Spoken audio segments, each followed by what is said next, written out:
आज भी कई जगहों पर जहाँ पे लड़की का कैरेक्टर उसके बाल की लंबाई से तय किया जाता है, तो वहाँ पर कुछ उसको तोड़ते हुए कुछ अलग तरह से एक फिल्म आ रही है जिसका नाम है गॉनकेश, और हमारे साथ उसके बहुत ही दो अहम किरदार हैं, श्वेता और जीतू जी। आपका बहुत बहुत स्वागत है हमारे channel. Thank you sir.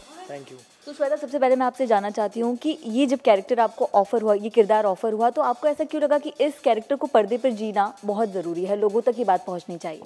I think मुझे उल्टा हुआ कि स्क्रिप्ट पढ़ के मुझे लगा कि ये तो होना ही होना है। मतलब there was no should I do it, या फिर ये पर्दे पे होनी चाहिए कि नहीं होनी चाहिए। वो नहीं होनी चाहिए था ही नहीं, क्योंकि जब पहले मैंने सिनॉप्सिस पढ़ा तो मुझे वहीं पे कैरेक्टर से जितने भी जो स्टोरी थी सबसे प्यार हो गया था।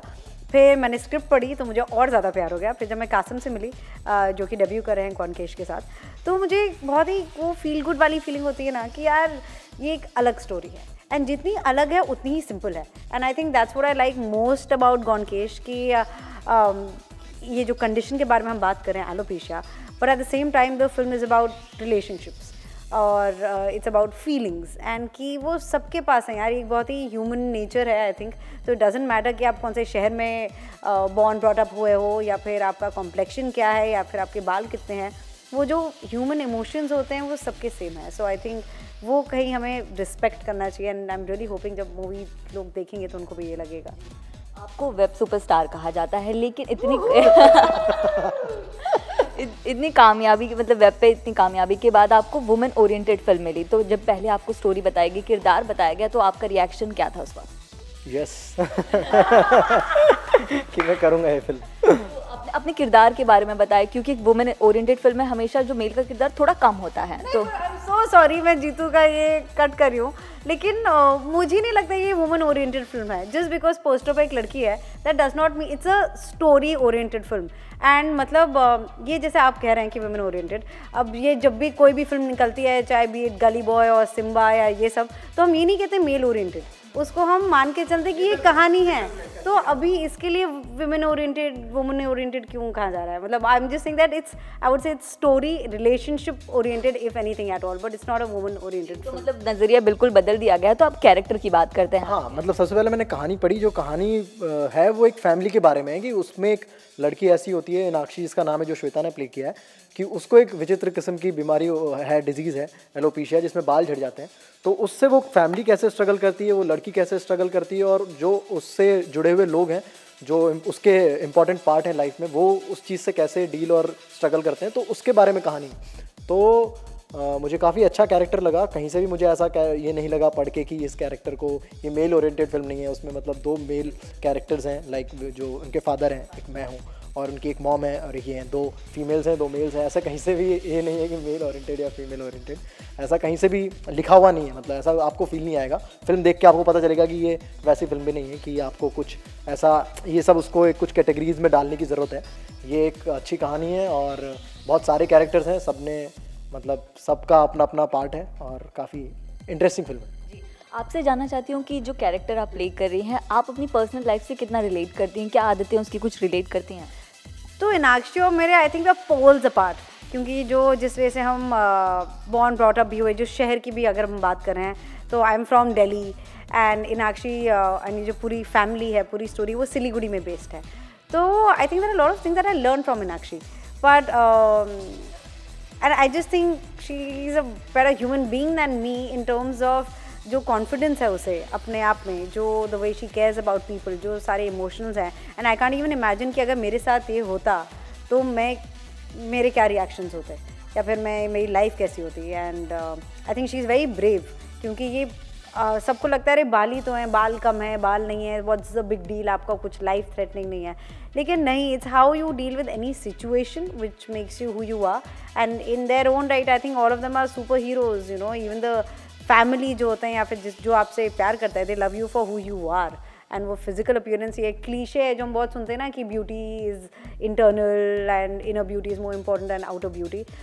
लेकिन आई थिंक हमारी जो सोसाइटी है वो आउटर ब्यूटी पे ज़्यादा एम्फसाइज करती है। वो आपको याद दिलाती रहती है कि आपके कपड़े अच्छे हैं, बुरे हैं, मेकअप कैसा है, आपके बाल कैसे हैं, पर कोई ज़्यादातर बात नहीं करता कि जो इंसान अंदर से वो कैसा है। So I think it's high time that we start caring about those things, especially जिस तरह से दुनिया हो रही है और क्या क्या हो रहा है। तो पोस्टर में मैं देख पा रही हूँ कि अलग अलग नुस्खे आपको बताए जा रहे हैं, तो आप दोनों की लाइफ में ऐसा कुछ हुआ कि कोई कुछ हुआ हो, कुछ इंसिडेंट हुआ आपको, कई लोगों ने कुछ अजीबोगरीब नुस्खे दिए हों? अब पहले कौन शुरू कर रहा है? जहाँ मतलब हाँ, मतलब ये बाकी चीज़ों के लिए तो नहीं पता, बट कभी तुम्हें ऐसा लगता है अपने लिए कि बाल थोड़े जा रहे हैं, तो तुम बताते हो लोगों को, मम्मी को, पापा को या अपने दोस्तों को कि ऐसे बाल जा रहे हैं, तो सबके अपने अलग अलग होते हैं कि ये लगा ले, प्याज लगा ले, कोई बोलता है बियर से खोले, कोई हाँ प्याज बहुत बोला जाता है, तो हर किसी के अपने अपने नुस्खे होते हैं और सब ट्राई करते हो तुम कुछ टाइम के लिए। तो इसमें भी जो दिया हुआ है वो सब वहीं से आया है कि ये सब बोलते हैं और सब मैं ट्राई कर चुका हूँ, ये वाली चीज़ है। फिर मैं 1 वीक करता हूँ, फिर 1 वीक, अगला 2 वीक ऐसे लेजीनेस में निकल जाता है, फिर अगला फिर ऐसा लगता है कि अरे हाँ कुछ जा रहे हैं तो क्या हम चेंज कर सकते हैं, तो करते रहते हैं ये सारे नुस्खे भी ट्राई करते हैं जो लोग जैसा बताते हैं। आप लड़कियां तो कुछ ज्यादा ही नुस्खे ट्राई करती हैं। एब्सोल्युटली। अजीबोगरीब किसी से सुना हो, कभी ट्राई किया हो कि कुछ उल्टा हो गया उसका, ऐसा कुछ हुआ है कभी? आई थिंक बालों के लिए लिटरली यहाँ पे जो है मैंने एक्सेप्ट फॉर हेलमेट सब कुछ मैंने ट्राई किया है। और आजकल तो वही वो डिफरेंट टॉनिक्स एंड वही ना, ये पैसे कमाने के लिए वो मार्केटिंग इतनी सही हो गई है कि आपको लगता है हाँ यार मुझे इस चीज़ की ज़रूरत है। तो बट आई थिंक स्किन के लिए वो मुल्तानी मिट्टी और आजकल सब is going towards organic and natural, तो घर पे जो बनता है। तो टमाटर मैंने फेस पे लगाया हुआ है स्किन के टैन हटाने के लिए, नींबू लगाया हुआ है, तो ये सारी चीज़ें अलग अलग एंड आई थिंक या सबको मज़ा आता है कि वो टिप्पणी देने में। एंड आई थिंक सबसे वो था जब एक बार मुझे जॉन्डिस हो गया था, तो तब वो जो करेले का जूस और या मूली के पत्तों का जूस वो जो पीना पड़ा था, सबने बोला था बट इट एक्चुअली वर्क्स। अगर फिल्मों की बात करूँ तो किसी भी किरदार को प्ले करने से पहले हम जमकर मेहनत करते हैं, तो इस किरदार की जब कहानी आपको बताई गई तो आपके माइंड में था कहीं मेरे बाल सच में मुझे ना मुंडवा, ऐसा कुछ आया माइंड में? मैं तो actually I was very excited even बाल पूरे हटाने के लिए। आई वाज डिसअपॉइंटेड जब मुझे पता चला कि प्रोस्थेटिक्स हैं, क्योंकि मेरा हमेशा एज एन एक्टर आपको होता है ना, आपको चीज़ें लाइफ में करनी होती हैं, तो वो सारी मैंने अपने कैरेक्टर्स को दे दी कि मुझे माफिया क्वीन प्ले करना। मैं रियल लाइफ में तो गन उठा के किसी को मारूंगी नहीं, लेकिन hopefully Mirzapur is giving me that opportunity. तो वैसे ही फिल्म्स हमें आई थिंक एज एक्टर्स काफ़ी अलग अलग स्पेसेस में, स्फीयर्स में हमें पुश कर देता है।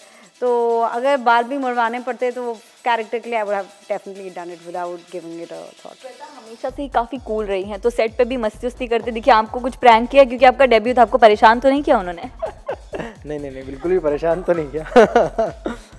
मतलब हाँ, आई थिंक विपिन सर और मैम और श्वेता ने मतलब ये लोग काफ़ी हंसते थे मुझे देख के, और मेरे ऐसे कुछ किस्से वो एक टीवी वाला कुछ तो किस्सा था कि बेसिकली वो हो रहा था कि जिसकी बात हम कर रहे थे दोपहर में, वो रात को मुझे टीवी पे देखने को मिल जाता था, जिस गाने की बात कर रहे, तो उसको लेके ये लोग काफ़ी चिढ़ाते थे कि इसके साथ कुछ है। विपिन सर बोलते थे कि इसका कुछ टीवी का और उसका कुछ है, ठीक है, और विपिन सर बोलते थे मैं कुछ सोच भी रहा हूँ, एक फिल्म, एक कैरेक्टर है जो एक कमरे में बंद रहता है और सिर्फ टीवी देखता है और उसके साथ ऐसा कुछ हो रहा है। तो ये सब हंसी मजाक चलता रहता था, बट हाँ उन्होंने काफ़ी सब लोगों ने काफ़ी हेल्प की। मैं काफ़ी डरा हुआ था फिल्म को लेके, बट वहाँ पे माहौल बहुत प्लेजेंट था और बस सब काम अच्छे से निकल गया, और आई थिंक अभी फिल्म भी आ रही है तो सब अच्छे से हुआ। तो जीतू कैसे थे सेट पर, मस्ती करते थे कि शक्ल से काफ़ी शांत दिख रहे हैं, तो शांत हैं वो? शांत तो डेफिनेटली है, लेकिन होते हैं मज़ेदार भी हैं। तो हम लोग बहुत एक्साइटेड थे क्योंकि पहले पेरेंट्स और मेरा शूट चालू हो गया था, so I was really looking forward to Jitu कब आएगा, जीतू कब आएगा। एंड मुझसे ज़्यादा भाई जीतू के बहुत फैंस हैं हमारे सेट पे, तो all the ADs costume suddenly मतलब मुझे कोई बता ही नहीं रहा है, सब भागे कि अरे आज जीतू आ रहा है, जीतू आ रहा है। सो that was very positive and exciting था कि क्योंकि जब एनर्जी राइट होती है ना एक प्रोजेक्ट की, तो आई थिंक वो फिल्म में भी दिखता है, जो कि हमारे director Qasim, he is an absolute sweet heart and so inspiring. And कभी भी मैंने एक बार भी सेट पे उनको गुस्सा नहीं देखा, तो वो जो एनर्जी सबकी अच्छी हो गई थी, सब जो लाए। एंड आई रिमेंबर कि क्लाइमैक्स जब हम लोग शूट कर रहे थे तो जीतू ने कुछ भी नहीं किया था, लेकिन for some reason Vipin sir ने कुछ तो बोला, फिर हमें हंसी आई जा रही है। इट वॉज वेरी डिफिकल्ट कि भाई क्लाइमैक्स शूट है, फोकस करो, ये सब। तो सब पहले काफ़ी हंसे एंड देन जीतू लाइक मैं कुछ नहीं कर रहा हूँ, आप लोग क्यों हंस रहे हैं। तो इसके पहले आप उनसे मिली थी कभी? कि जीतू से कभी नहीं, मैंने उनको सिर्फ देखा था और अप्रिशिएट किया था ऑन स्क्रीन, लेकिन I was very excited when I got to know that Jitu would be playing Shujaat. तो श्वेता की कौन सी पहले की फिल्में या वेब सीरीज आपको काफ़ी पसंद आई? मैंने श्वेता की सिर्फ मसान देखी थी, और हाँ हरामखोर भी उस टाइम पे मैंने देखी थी। तो मतलब हरामखोर देख के मतलब मसान के बाद तो फ़ैन था ही, और हरामखोर के बाद और भी बड़ा फ़ैन हो गया था कि अरे काफ़ी कूल फिल्म है। तो मैंने जाके बताया भी, मैंने पूछा भी कि कैसा रहा, मतलब हरामखोर के टाइम पे कैसा एक्सपीरियंस रहा नवाज सर के साथ, और वो उस हरामखोर के बारे में काफ़ी बातें हुई। वो सीनियर बनती उनकी चालू थी कि सीनियर हूँ मैं, और वैसे बता रही थी कुछ आपको? हाँ वो तो हमेशा रहती है। नहीं नहीं नहीं, वो काफ़ी काफ़ी स्वीट है वो भी, और मतलब काफ़ी हेल्प की उन्होंने, मतलब डरा तो नहीं रहे पीछे से? अब मैं फैमिली रिएक्शन जानना चाहती हूँ। मिर्ज़ापुर जो स्टार्टिंग का सीन था तो मास्टरबेशन सीन है, तो आपका फैमिली का रिएक्शन क्या रहा है सीन? या पता है, thankfully my parents also, my in laws also, it's about the character and the story. तो अगर हम ऐसे सीन्स को आइसोलेट करके बात करेंगे ना तो वो बहुत मुश्किल हो जाता है, क्योंकि व्हाट इज़ वर्स, मास्टरबेशन और किलिंग समबडी। तो यू नो वो इट्स थैंकफुली दे अंडरस्टैंड, और आज तक उन्होंने कभी मुझसे ये नहीं पूछा है कि बेटा ये तुमने क्या किया, और even my husband for that matter Cheeta, वो कभी भी ये नहीं कि Shweta why do you need to do this. So they know that if you are doing something it's part of a story. ऐसा नहीं है कि वो हमें या फिर ट्रेलर में दिख रहा है, या फिर अगर हम किसिंग कर रहे हैं तो इट्स यू नो इट्स जो कि स्टोरी टेलिंग है, जो हमारे कैरेक्टर्स कर रहे हैं वो हम करते हैं। हस्बैंड की बात करूँ तो शादी के पहले जो बॉयफ्रेंड होता है वो अलग होता है, शादी के बाद पति अलग हो जाता है, तो कुछ ऐसा हुआ बदले थोड़े कि वही प्यार बदले? आई थिंक जो अमेजिंग चीज़ ये होगी that now we get more time with each other. तो पर बदले तो and I just he is my favourite person in the entire world, तो and I hope that I am his. तो वो एक अलग शादी मेरे लिए तो touch wood it has been very lucky and I am extremely happy, because दोनों इतना बिजी रहते हैं तो एटलीस्ट जो थोड़ा टाइम है वो टाइम स्पेंड करने को मिल जाता है। बट बदले तो अगर बदले हैं तो देन फॉर द गुड। अच्छा, इस कैरेक्टर के लिए आपने कुछ प्रिपरेशन किया था, कुछ और रिसर्च किया था आपने? बहुत सारे मोमोज खाए थे, मतलब मुझे टेंशन हो रही थी कि पता नहीं कैसे मैं जाऊंगा, और जाती नेक्स्ट डे से मतलब 2 दिन बाद ही मेरा शूट चालू है। मैंने वर्कशॉप भी नहीं किया, इन लोगों ने तो फिर भी रीडिंग्स वगैरह की थी, तो मेरा वही मैं उसी लिए थोड़ा डरा हुआ था। बट वहाँ पे माहौल गया, एक सीन हुआ तो कासिम ने आके कुछ बताया कि हाँ ये रखो, ये वाला स्माइल रखो, ऐसा वाला एक्सप्रेशन रखो, हाँ ये वाली टोन है, इस तरह से वो बात करता है। तो पहले सीन से ही उन्होंने सेट कर दिया था कि इस तरह की चीज़ें ये करता है, पहले सीन से ही। फिर उसके बाद आई थिंक फिर कंफर्टेबली काम हो रहा था, मैं भी जो कर रहा था वो कासिम को अच्छा लग रहा था, तो ऐसे बहुत प्रिपेयर करने की इस फिल्म में मुझे ज़रूरत नहीं पड़ी। मतलब जो मैं कर रहा था उस टाइम पे, उसमें से हम लोग डिसाइड किए थे फर्स्ट सीन में कि ये हटा दो, ये मत रखो और ये रख लो, तो वहाँ फर्स्ट सीन के बाद चीज़ें सॉर्ट हो गई थी मेरे लिए। फिल्म में आपने फिल्म देखी? नहीं, हम दोनों ने नहीं देखी, क्योंकि हमारे डायरेक्टर चाहते हैं कि हम सीधा बड़े पर्दे पे देखें। तो कुछ ऐसी मेमोरी बता सकते हैं कि कोई सीन आपका फेवरेट हो, या फिर आप उससे काफ़ी ज़्यादा कनेक्ट हो गई हो, इन्वॉल्व हो गई हो पूरी तरह उसमें? आई थिंक एक मेरा जो फेवरेट सीन है वो is and that scene is my favourite because of Jitu. That is कि जब हम मोमोज़ के एक स्टॉल के पास हमारी बातचीत हो रही है, तो वो बहुत ही प्यारा सीन है। उसमें जीतू ने एक चीज़ की है, वो मतलब I can't talk about that scene, but वो समझ ही जाएंगे। मोमोज है और हम दोनों, और हम लोग बातें करें, so that's one of my favourite scenes. And I think the climax, just because Enakshi को the people who matter which are her parents and Shujoy's character, तो हम लोग जा रहे हैं, एंड वही when it's a win or loss then it's for all the people involve. वो कभी एक पर्सन की जर्नी नहीं होती है।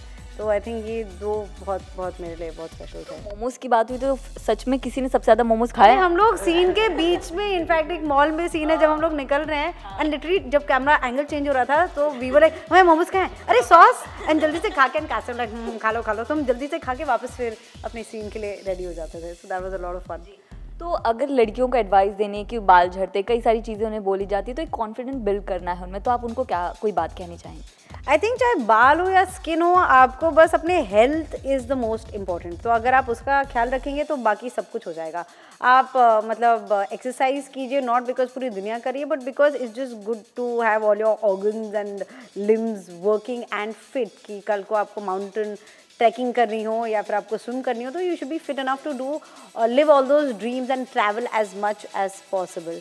बाकी जो फिजिकल, अगेन जो फिजिकल ब्यूटी है, that's definitely very important, but थोड़ा आई थिंक अगर इंटरनल पे हम फोकस कर लें, अपनी पर्सनालिटी पे, हम किस टाइप के लोग हैं, कैसे इंसान है, आई थिंक वो थोड़ा ज़्यादा इंपॉर्टेंट है। बात करूँ तो हर इंसान काफ़ी खूबसूरत होता है, लेकिन सेट पर जब आपने उन्हें इस अवतार में देखा तो थोड़ा मस्ती मजाक और कुछ हंसी आई आपको?